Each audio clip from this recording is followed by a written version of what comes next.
it's affected all of us, no matter the medium that you're in. Closer to your mouth. Pardon? Oh, okay, sorry. I'm gonna have to go up to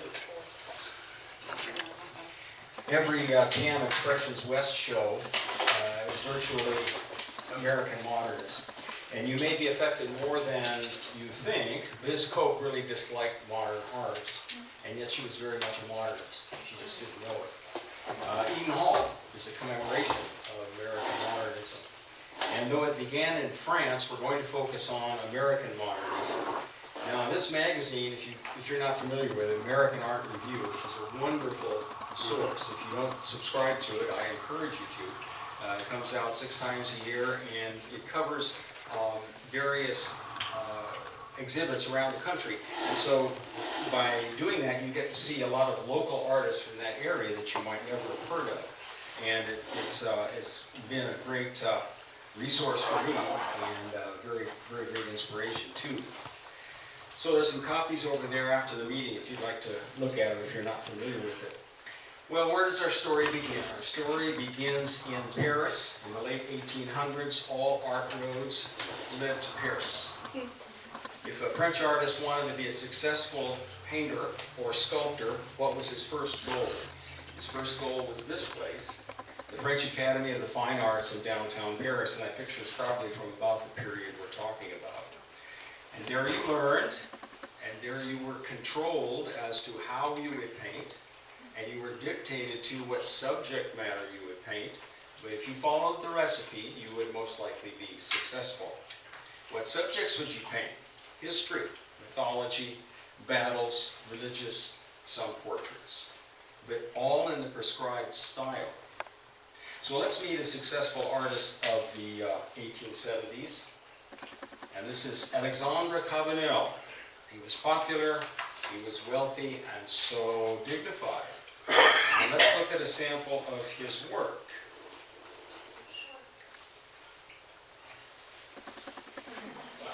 We have a well-upholstered Venus rising from the sea, and she needs that upholstery because she's lying on a bed of rocks. But not to worry, you see the little Roman godlets, the putti, flying around.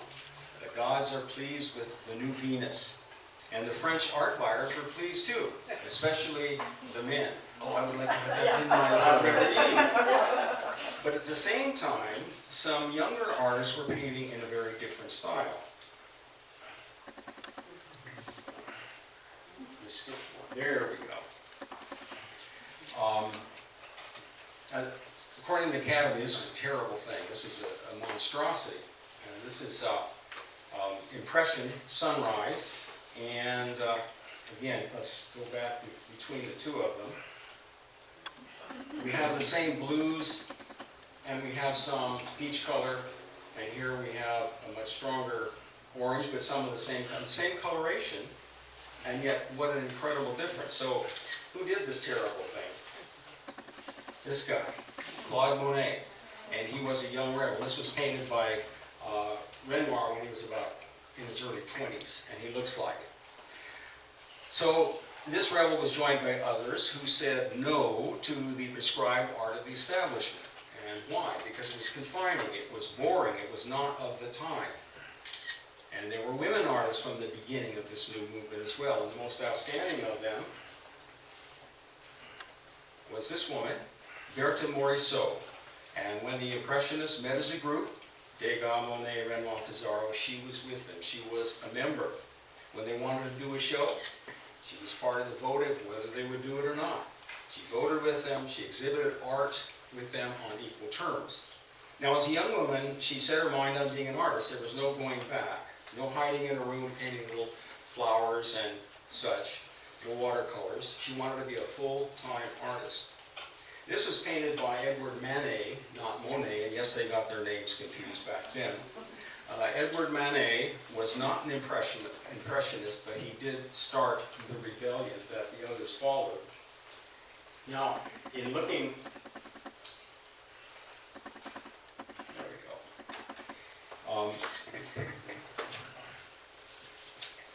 In looking at her, there's some certain things that we notice. For one thing, she's very strong and striking woman. She came from an upper middle class family. You can read the intensity in her eyes, and you can also see perhaps that she was in love with Manet. But it's a good thing she didn't marry him because he died of syphilis. Oh, She did marry his younger brother, and they had a relationship that was not a relationship of love, but it was very supportive on both sides. Now, while we aren't focusing on Impressionism, it would be good to look at a couple of works of Berthe. And this one was the first painting she did where she felt she's saying what she wanted to say. It's called Thatched Cottage in Normandy.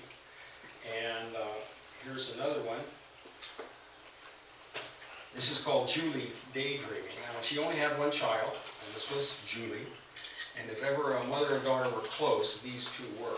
And after her mother died, Julie championed her mother's artwork and memory and made sure that they kept alive. Now, the next person we're going to meet is the one responsible for bringing this new art to America. This is Paul Durand-Ruel. He was an art dealer. He had an important gallery in downtown Paris. When he met the Impressionists, he knew he was seeing something very important, and so he took them under his wing, and he started buying their paintings. There was only one problem. He wasn't selling many of their paintings. More than once, he was near bankruptcy. Now, in this picture, we'll see there's a little difference here, but he kept buying, and yet the French still weren't buying very much. Now, in this photo, he looks successful because this portrait was taken after something happened. You see, he has a little tummy down there now. And what happened? America happened. In 1886, his back was to the wall. He needed money. He got drastic. And without telling his stable of Impressionist painters, he loaded up huge crates of their works and sailed off to New York. And here's the New York he came to back in 1886. We see horse-drawn streetcars and horse-drawn tack cabs and horse-drawn drays and people all over the place. It was a busy and wealthy city. Now, what happened in America? Well, first the American collectors looked and looked, and then they fell in love with the new French art, and then the American collectors bought and bought and bought. Durand-Ruel opened a gallery in New York. He became a wealthy man. And we have to note some American Impressionist artists were already under the spell of Impressionism. He didn't really introduce it to many artists, but he did to the public, and that made a big difference. This is a painting by an American Impressionist, Lila Cabot Perry. After the Durand-Ruel show, she was off to Monet's home in Giverny and painted this painting, a little girl in the lane, Giverny. So she painted it right there at his home. Here's another American Impressionist. This is Willard Metcalf. This is entitled Waning Summer. Now, one thing the American Impressionists found out, the ones who studied in France, was that the air especially in the East, was not moist like it was in France. So they had to adjust their colors. The blues had to be stronger. The reds and the yellows had to be stronger because the light was stronger. And so they had to adapt their palette to the country. So Impressionism broke the dam and opened the door for modernism. Now let's take a moment and ask, how is modernism different from Impressionism? I'll give you some examples here. This is a typical American Impressionist painting of a little settlement. And here is how a modernist would have done the same thing. And we'll actually see Marguerite Zorak, this is one of her works. We'll see how she painted, but we have a very flat perspective, as if it was seen through a telephoto lens. The colors are bolder, the shapes are manipulated, the lighting is quite different from Impressionism.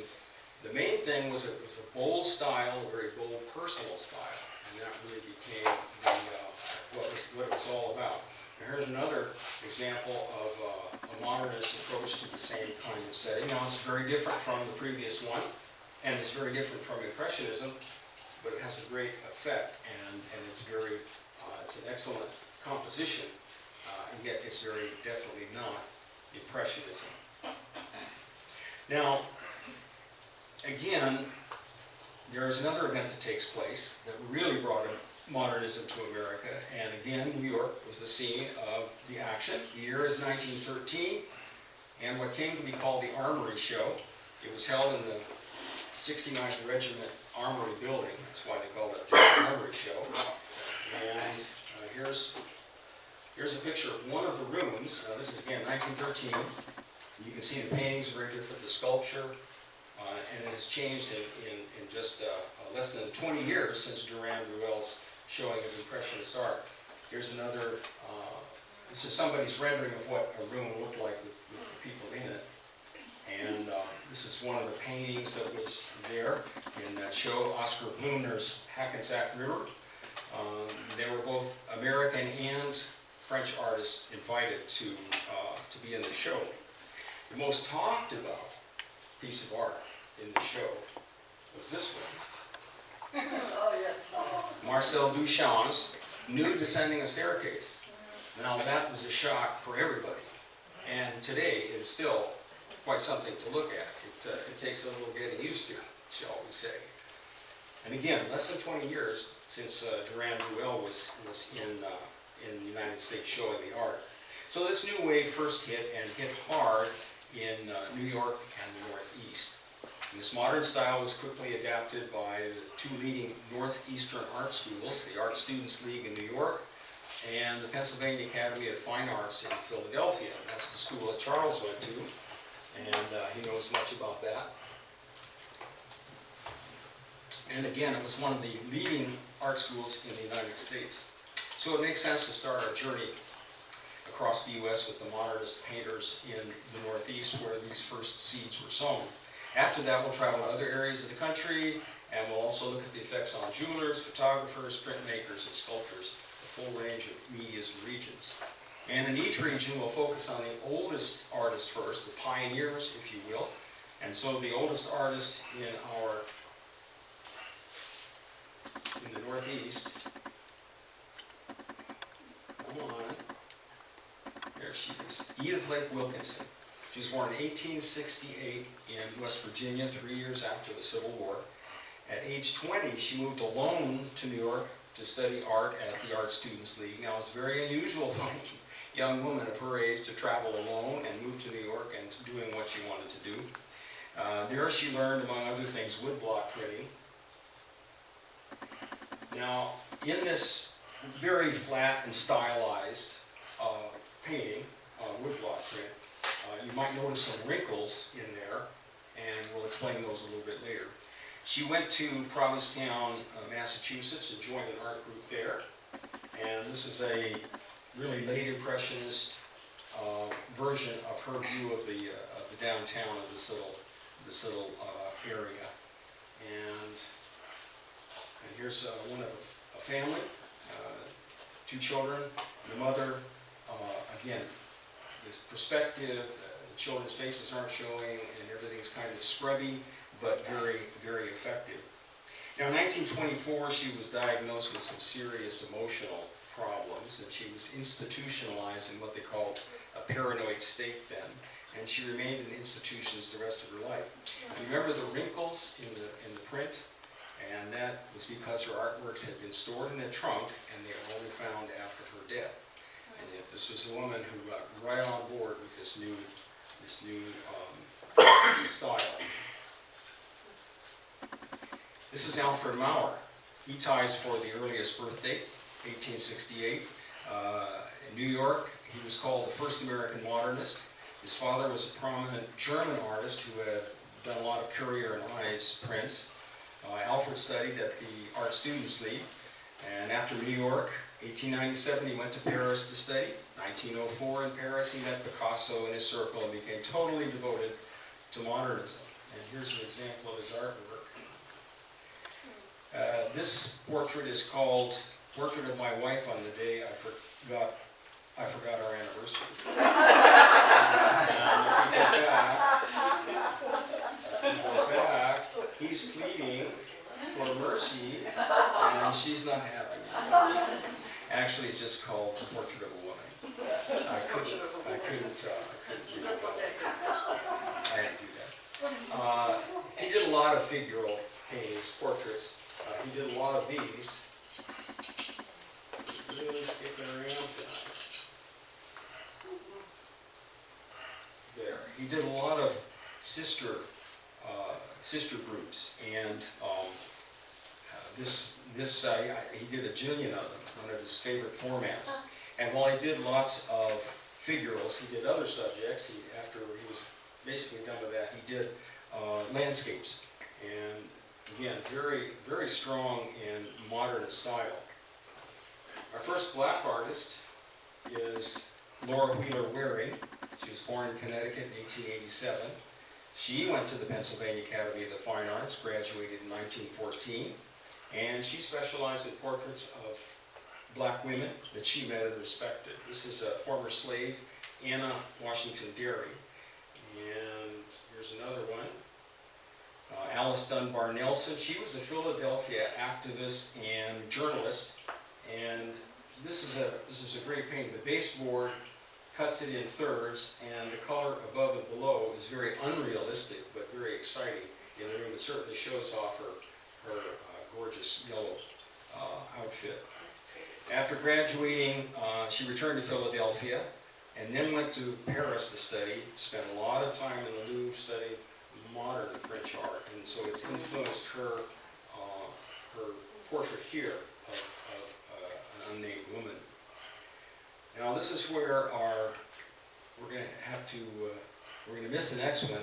The artist is Arthur B. Carls, and he was a pretty wild-looking guy. It looks like a guy from Duck Dynasty with a paintbrush just whacking away with real dark eyes. And I'm sorry you can't see his picture, but he was born in Philadelphia in 1882. Also went to the Pennsylvania Academy. In 1907, he went to France. And Cézanne and Matisse were great influences, as we'll see in this still life here. Very Cézanne-esque, and yet all kinds of colors that Cézanne didn't show, or if he did, it was out at the edge, and he's bringing them up all over the place.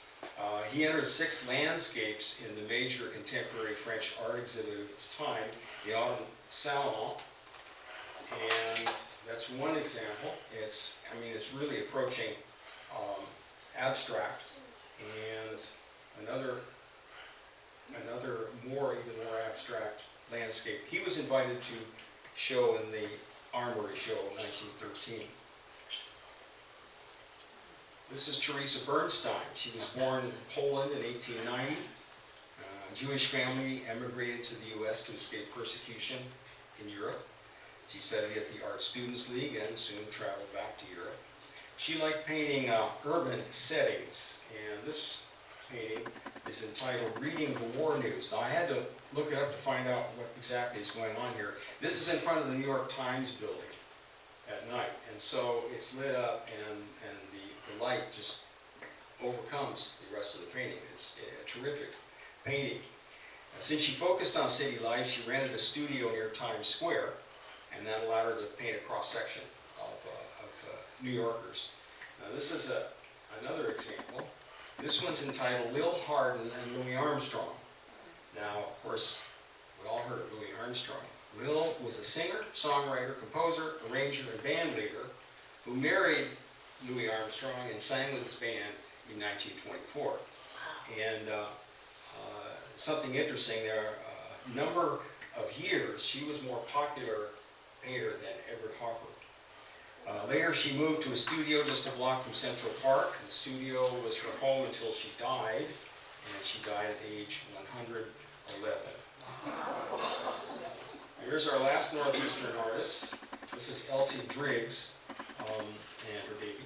1898, Connecticut, grew up in New York suburbs. Her family supported her artistic interests. In her late teens, she found her life's calling when her sister took her out to New Mexico and spent the summer painting. She was hooked. She went to the Art Students League of New York. Now, she began as what was called a precisionist. Father was an engineer. Precisionism was painting, and this is where we're missing a picture. It's a beautiful picture of a bridge, but precisionism was painting industrial architecture, bridges, things like that, in a very stylized way. Unfortunately, we don't have that example.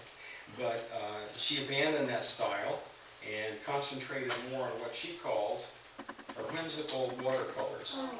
And the flapper hat and the movement of the body, and then the upright of the arm and the balls. It's an excellent composition, very, very exciting colors. Well, let's move to our first medium outside painting, and that's photography. And it had been around since the 1860s, and there were many experimenters along the way, but it really became an artist tool in the modernist era. And we're going to begin with our oldest photographer, and this is Imogen Cunningham. She was born in Portland in 1883. She grew up in Seattle. 1906, while studying at the University of Washington, she was inspired to take up photography. And after she graduated, she went to work for a photographer in town who happened to be named Edward S. Curtis, the famous Indian picture. So she worked for him. 1920, she moved to the Bay Area and taught at Mills College in Oakland. And now she was really interested in botanicals at this time. There's a beautiful picture, which does not come with the program, of magnolia blossom. And so when we see Georgia O'Keeffe's paintings of flowers, she was learning from the photographers like Cunningham. So this is a picture she took at Mills College, and incredible. And this was not done with your phone, or snap 20 of them while it's happening, and then put it on your computer. It was done the hard way. And every time I look at that, I'm just impressed so much by this photograph. Ansel Adams invited her to teach at the California School of Fine Arts, but she had a great sense of humor. She's more mischievous than her little portrait before. She died at age 93. But here's a picture I found. That's Ansel Adams. That's Ansel Adams in the front. And even at age 93, she's still pursuing the uncatchable. And that's the little Rolleiflex she has. She's out doing a shoot, and she caught a naiad a dryad in the woods, and she's, I don't know if it disappeared before we got a picture of it. But anyway, she was a humorous, adventurous woman. I'm sorry you couldn't see the other picture. Our next photographer is Dorothea Lange. You may have heard of her. She was born in 1895. She didn't own a camera in her younger life. Nevertheless, she was sure she was going to become a photographer. So she went to Columbia University in New York and apprenticed at several New York photography studios. She left New York and was robbed on the trip, and she was forced to end her trip in San Francisco, and she got a job working in a photo supply shop. Now, during the Depression, the government put a number of artists and photographers to work under the Works Progress Administration. And so during the Depression, she was employed under the WPA in a government photo art project. Maybe you remember this picture. Oh, yeah. And she said, these are her words, "I saw and approached the hungry and desperate mother as if drawn by a magnet. I did not ask her name or her story. She said that they had been living on frozen vegetables and birds that the children killed. She had just sold the tires from her car to buy food. There she sat in that lean-to tent with her children huddled around her, and seemed to know that my picture might help her. And so she helped me. There was a sort of equality about it," she said. And when Lange was done with photography, she went to the nearest federal office, told them what was going on, and they rushed some food over to this camp. She also had assignments in the South, in North Carolina. Beautiful view of a young girl, a sharecropper family, someplace in North Carolina. And she loved to photograph children, but not all in desperation. This is one she did in later life. And if all of us have lain out as a child, boy or girl, in the grass on a warm day and watch the clouds go by, nobody's around, leave me alone, I'm in my own world. And if she doesn't capture that, I don't know who does. It's a really lovely photograph.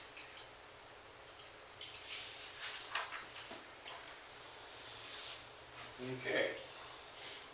This is Walker Evans, photographer. Pretty crazy guy, self-portrait. He was born in 1903 in St. Louis to a well-to-do family. Spent his youth in Chicago, New York City. 1926, Paris, and returned to the U.S. and took up photography 2 years later. Now, this is an early one of his photographs. You know, look at the composition, look at the repetition. Again, not with your snap photograph, but done the hard way, under a rainy sky, just gorgeous. 1933, he was on a magazine assignment in Cuba, but because of the content of his pictures, he was afraid the government would confiscate them, so he left 46 prints with his drinking buddy, Ernest Hemingway. He also had government photo assignments, WPA photo assignments in the South, and maybe you've seen this picture. Another one from the Depression. Well, those are the two that really captured these pictures. Well, we're going to move from the East Coast to our first region beyond where the seeds of modernism spread, and that's the Midwest. And here's one of these smaller artists, lesser known. Her name is Harriet Kirkpatrick. She was born in 1877, fourth generation Ohioan. She grew up in Columbus, next door to George Bellows. And George Bellows was a painter, the Edward Hopper group, and so excellent. When they were kids, she got young Bellows to draw circuses and trains for her by bribing him with figs from her father's grocery store. And she had him draw them on these long sheets of white picture paper, which she also got from her father's store. She began her art studies at the Columbus Art School in the early 1900s. She loved to paint little towns, and this is a classic example of what she did. 1910, she exhibited her first painting in Chicago. 1913, she had a show in New York. Another example, a little bit looser style, the same kind, but she's here on the water. And then she married William Kirkpatrick, but he died unexpectedly and left her with a teenage daughter to raise. So she went to work teaching at Columbus School for Girls, and later was head of the art department there. This is one more from her.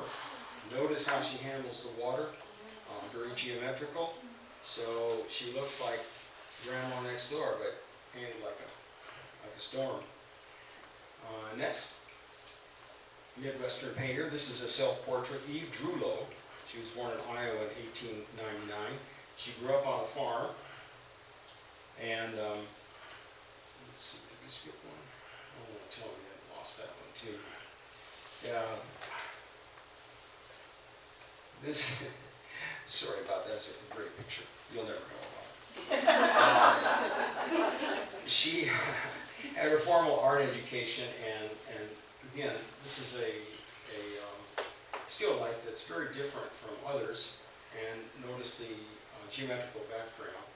Then she moved to Colorado, where she became concerned about how humans were affecting the natural world. And so she began painting landscapes to show how the world would look if there weren't any people around. Just let it go and do its thing. And so this was one of them. And they became more abstract in the 30s. So this is another one of her Colorado landscapes. And yet she was doing very advanced work. Here's Elger Corder. He was born in Virginia in 1916. His family moved to Chicago when Corder was a baby. Now, there was a mass migration after World War I from the south to the north, because all the soldiers came back to the south. They thought they'd get, like, hey, you guys did a great job for us, and all I got was the same old, same old. So off they went. Hundreds and hundreds, thousands of families